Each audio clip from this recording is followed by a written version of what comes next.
Turn your life around for the final bell. It's now or never, you have to change well. It's now or never, you must change well.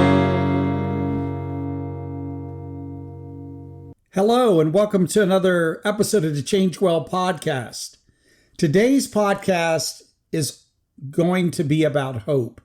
The definition of hope, why it is important both in our personal lives, in our workplace, and how can we best utilize and achieve hope. Hope is a force multiplier. It drives us to greater heights and impels us to persevere despite the obstacles in our way. Hope, simply put, it is the ability to see the light through darkness and drive on through pain to the promise of a brighter future. Academic studies abound that demonstrate the positive impact of hope. One such study in the National Library of Medicine quoted a larger study that found that a great sense of hope was associated with better physical health and health behavior outcomes, including reduced risk of all-cause mortality, fewer chronic conditions and fewer sleep problems, higher psychological well-being as measured as increased positive effect, life satisfaction, and the purpose in life, lower psychological stress, and better social well-being. I don't know about you, but I want something of that. There are many fictional and real-life stories that also show us the awesome power of hope. Think of Nelson Mandela, Rocky Balboa, Pope John Paul II, and J.K. Rowling, who was a single mother and wrote Harry Potter while sitting in a coffee house. That's just to name 4 or 5 of them. To a lesser extent, I've seen the power of hope in my own life. Morbidly obese and pressing toward a work deadline that I thought might be out of reach, I was able to get back to my target weight and meet my project deadlines with the help of my friends and hope. But let's be honest, hope is not easy. And we do not need to be Pollyannish about it. I guess Bishop Desmond Tutu got it right when he said, hope is being able to see that there is a light despite all the darkness. Hope is not perpetual optimism, as some have said, but informed optimism that allows us to reflect on our mistakes and know that better days are coming, either in this life or the next. So how do you cultivate an environment of hope within yourself in the workplace? Here are 5 ways to be optimistic and hopeful in the face of adversity. The most important one is to learn from your mistakes without dwelling on them. One of my favorite TV shows is Ted Lasso, and I got to tell you, I'm through the roof knowing that season 4 is coming. And the reason I love it is its underlying message of hope. For those who have not seen it yet, Ted Lasso is a D2 American football coach who takes over an English soccer team. They really wanted him to take it over so they would start losing. And instead, he leads them to victory. No one gives him a chance, but his optimism and belief in his team and himself brings him a championship despite many obstacles. One of my favorite episodes in the show is when the newest soccer player from Nigeria, Sam, gets burned by the team star, Jamie. Ted tells Sam after the play that he should be like a goldfish, the happiest animal on earth because it has a 10-second memory. Now, I can't do the quote true justice. I can't imitate Sudeikis's bent on Ted Lasso. So I've included in the links to the show notes a video of the top 10 quotes from Ted Lasso. The goldfish, by the way, is number 1, so you're going to have to zoom through till the 15-minute mark to hear it, or rather than that, just listen to all 10 of them. Now, I would have to disagree with Ted Lasso on one thing. Ted Lasso is right about goldfish in one respect. Hopeful people do need to be like goldfish when it comes to the pain of mistakes. You should not get overwhelmed by the mistakes and hardship. However, I would dare to do Ted Lasso one better on this quote. My advice is, for hope, be a goldfish with the pain, be an elephant with the gain. In every setback, there's a nugget of gold, a lesson that can propel you to your final goal. Therefore, when you get knocked down, pick yourself up and forget the mistake, like the goldfish, but like the elephant who never forgets, remember the lesson. See the lesson as an opportunity to grow into the person you were meant to be. Hope is about taking chances, learning from mistakes, and not dwelling on them. So that's the first way to get hope.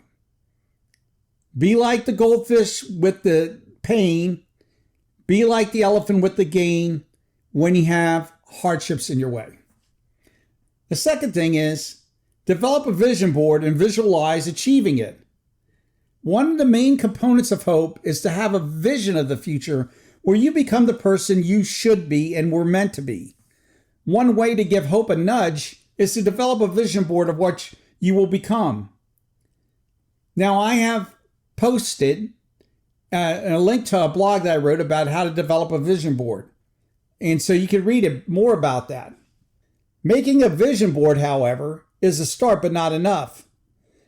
You should wake up every morning to your why that's visualized in the vision board, and then visualize exactly how you will achieve the best version of yourself through meditation and prayer.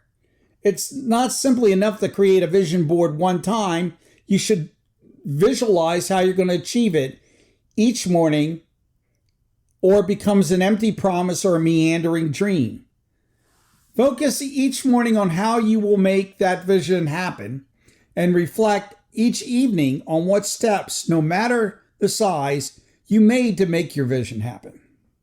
Point 3, you need to positively affirm yourself and others. You will inevitably have setbacks in becoming the best version of yourself. During these times of setbacks, you need to affirm yourself. One thing I do each day is to write at least 2 I am affirmations in my thankfulness journal. Here's one from yesterday when I struggled and I did not finish my blogs and podcasts on time like I normally do. I wrote, I am an inventive and dynamic blogger and podcaster who helps others. It reminded me of the progress that I've made in writing and spurred me on to finish this blog and podcast today. Besides affirming yourself, you can help others by affirming their progress as they strive to become the best version of themselves. Take time to write a handwritten note to a friend that you see making progress. Or better yet, tell them, let's have a coffee or lunch. We are all trying to make it through this complex and confusing world. A few words of hope and encouragement help lighten the load and make you a better person. The next one. Use your strengths and understand your weaknesses. Hopeful people rely on their strengths while still understanding their weaknesses. One of the best ways to understand your strengths is to take the Clifton Strengths Survey by Gallup.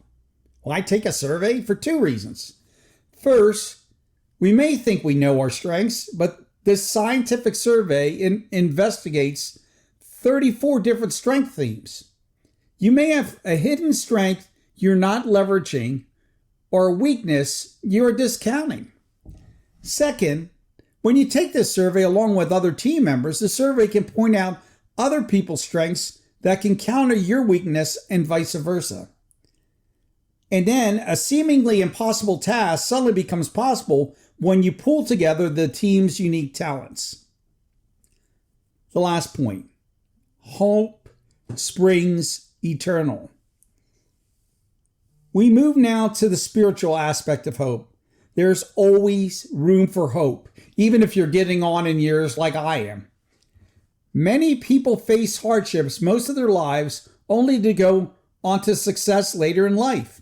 A good example is Nelson Mandela, who was in prison much of his adult life only to become president of South Africa in 1994. The obstacle or sickness you put in your way may be the launch pad for success in this life or the next. We may not always know why a hardship is set in our way. However, We can look for the value in a sacrifice, even if we do not see the reason for it on this earthly plane. To close, in his poem, Essay of Man, Alexander Pope writes, "Hope springs eternal in the human breast.